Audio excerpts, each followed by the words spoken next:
This listen for me. I remember a few weeks ago we were talking about Chelsea, and I said we have to start thinking of Chelsea as a mid-table team and analyzing them as such, despite their spending. And I'm now firmly in that camp with Manchester United, despite their history and some of their recent spending. This is a team that's destined for no more than a maybe upper mid-table finish, and I think it was on show today. On the one hand, a lot of the talk coming into this one, as if Manchester United lose at home to Luton, Eric Ten Hag surely has to go. And I thought Ten Hag did what he could, or coming into this one. Manchester United dominated throughout. And while, listen, I understand Rob's kind of concern, they for me were by far the better of the two teams. Kaminsky, without question, and I'll say this as a fully paid member of the Goalkeepers Union, was the standout player on the park on the day. And that maybe was the difference between just about getting a 1-0 win, albeit through a set piece in the centre half, and this being far more comfortable that you would come to expect at Old Trafford.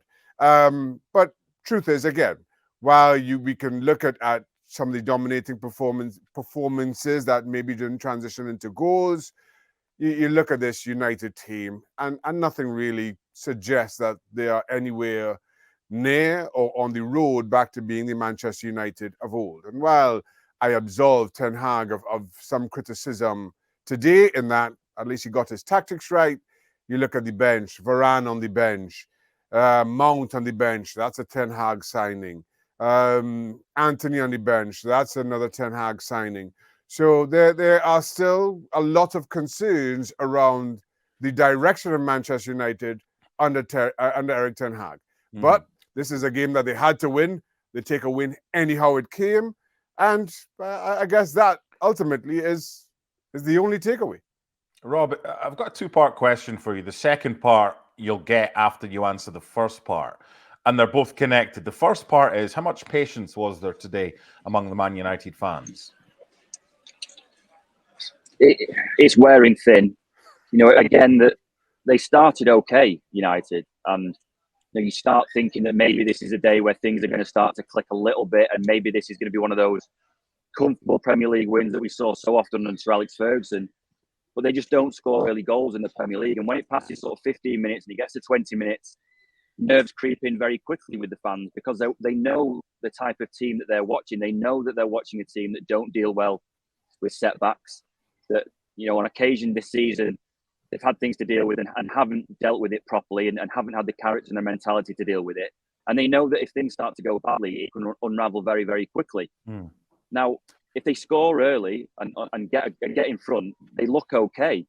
But the fans know that that's not always the case. And the longer it goes on, the longer that they go through the first half without a goal, the more likely it is that an away team is going to snatch a goal, and then you're up against it. And then they don't have the faith or the trust in this team to claw themselves back. So, in the past, maybe the fans would have been on board for a lot longer with the team. They're not particularly with this one, because they know that when things don't go well, that they can't always drag it back. And you saw that again today, that halfway through the first half, that they start getting very, very restless very, very quickly. So the second part of the question relating to that is, their next three games after the international break are all away from home, 2 in the Premier League and 1 in the Champions League. Now, prior to the defeat in Copenhagen, where we acknowledge they had some good spells in that match up until Rashford getting sent off, prior to that defeat in Copenhagen, they'd won their previous 3 away from home. So is it a good thing that Manchester United's next 3 are not at Old Trafford? I wouldn't say it's a good thing. I mean, I can understand the question, because they haven't played well at home this year. The last season was built on United being very, very good at home. They went through a long unbeaten run at home, and that's what their success last season was built on. We've not seen that this year, that teams have come here and done very, very well, and they do look vulnerable at home. And I can understand why you've asked that question, particularly having watched this game today, where the fans start to get very, very restless very, very quickly. So there is an upside at the moment to playing away. I think Ten Hag, if you asked him that question, would say they would always want to play at home. They always want their fans behind them. Again, you can understand that. But you're right to point out that run after the international break. They've got Everton away, they've got Galatasaray away, and then Newcastle away.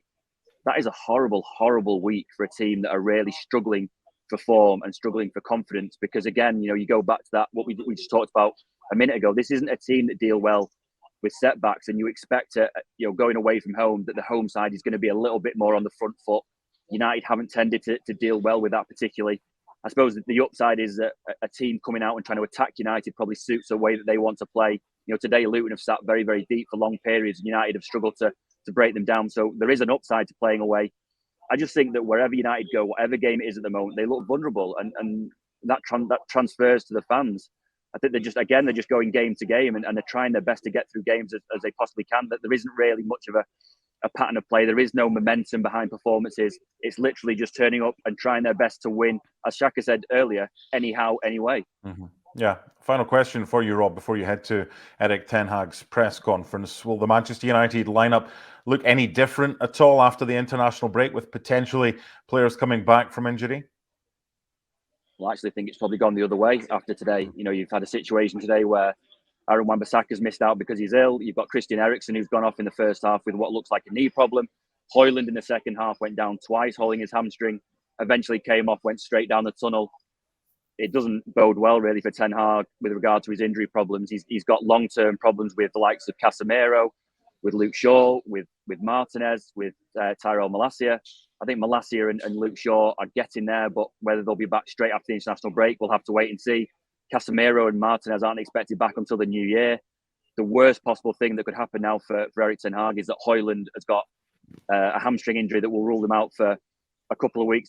They announced last night that Johnny Evans is going to miss about a month with a muscle problem. So rather than the injury problems clearing and Ten Hag getting his best 11 back together, it's probably gone the other way today. He's, as delighted as he will be to have won the game, he's got more mounting injury concerns, and it is a problem. If he can't name the same team week after week, it is a problem. Obviously, he's still got a very, very deep squad, and this squad should be doing better. But it's only right that Ten Hag points out that the injury problems he's had, because it's a massive concern at the moment. Well, apart from that, everything's fine, Shaka, right? Yeah, great. I was just going to say before Rob goes, I could save him the trouble. Erik ten Hag is going to say that Manchester United were brilliant, that the guys dug in, that they needed to show some kind of response, and that's exactly what they do: show their character, albeit in a 1-0 win against Luton. Sadly, that's been Erik ten Hag's press conferences far too often, and in all honesty, while I say that in jest, I'm not sure how many people are buying that anymore. But that's, again, going back to what I said for the very top. That's kind of where Manchester United are.